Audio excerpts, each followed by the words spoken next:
নাহিদ মার খেয়েছে একদিন, এইখানে যারা দাঁড়িয়ে আছে শতদিন মার খেয়েছে। 28 বছর পরে ডাকসুর ভিপি হয়ে ক্যাম্পাসে যে কয়বার মার খেয়েছি, অনেক উপদেষ্টা আওয়ামী লীগের বিরুদ্ধে ওই কয়েকদিন বক্তব্য দেন নাই।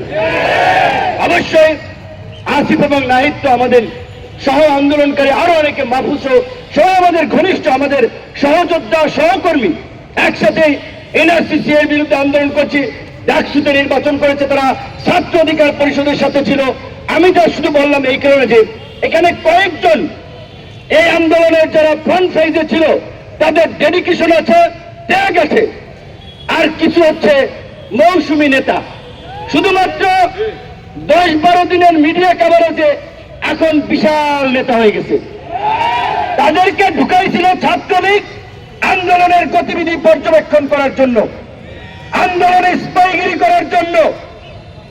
18 জুলাই যখন কথা বলি যে ভাই এক দফার বিকল্প নাই, এক দফা ছাড়া এই জাতির মুক্তি নাই, হাসিনা পিশাচ হয়ে গেছে, হাসিনার পতন ব্যতীত আমাদের মুক্তি নাই, প্রত্যেককে জেলে যেতে হবে।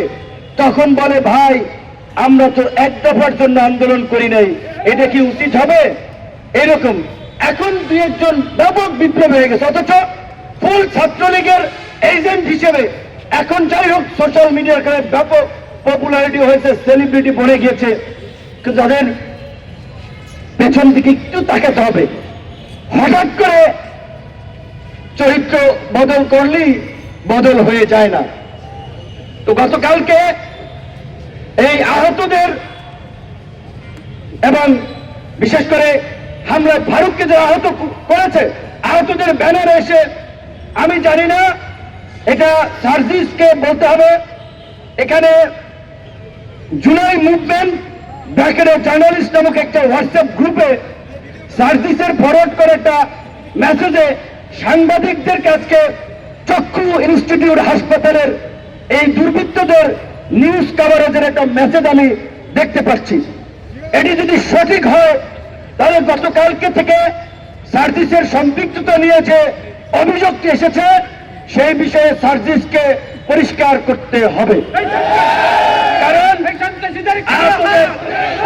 যেহেতু আহতদের চিকিৎসার জন্য ক্ষতিপূরণ দেওয়ার জন্য জুলাই ফাউন্ডেশন গঠন করেছে, সেটার তিনি দায়িত্বে আছেন, তাহলে তার সাথে একটা সম্পৃক্ততা স্বাভাবিকভাবে আছে। এখন এই হামলা আছে কিনা সেইটা আমরা জানি না। আমি পরিষ্কারভাবে আমাদের নেতা কর্মীদেরকে বলে দিতে চাই, ধৈর্যের সীমা ছাড়িয়ে গেছে, সহ্যের বাঁধ ভেঙে গেছে।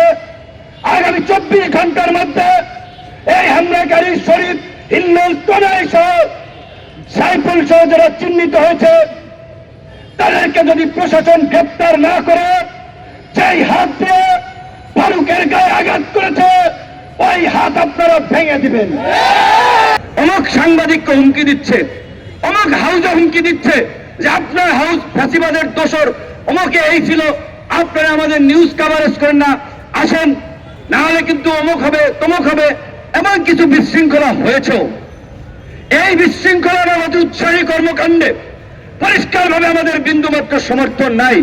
আমরা বিনয়ের সাথে অনুরোধ করব, সাংবাদিকতার বাইরে একজন নাগরিক হিসেবে এই সমস্ত বৈফল ব্যক্তি এবং সংগঠনের কর্মকাণ্ডকে আপনারা উৎসাহিত করেন না। এখন আমার মূল বক্তব্যে যেটি আমাদের শঙ্কা, যে আজকে এইখানে ফারুক হাসানকে ছুরি দিয়ে এইখানে আঘাত করে কপাল কেটে গিয়েছে। ছুরি তারা কোত্থেকে নিয়ে আসলো? তাহলে তাদের হাতে ছুরি আগে থেকে ছিল। এইখানে আমি কিংবা রাশেদ খান যদি থাকতাম, আমাদেরও তো পেটের মধ্যে একটা ছুরি চালিয়ে দিতে পারত। তো সরকারের সাথে আমাদের কোনো বিরোধ নাই, মুখোমুখি অবস্থানও নাই।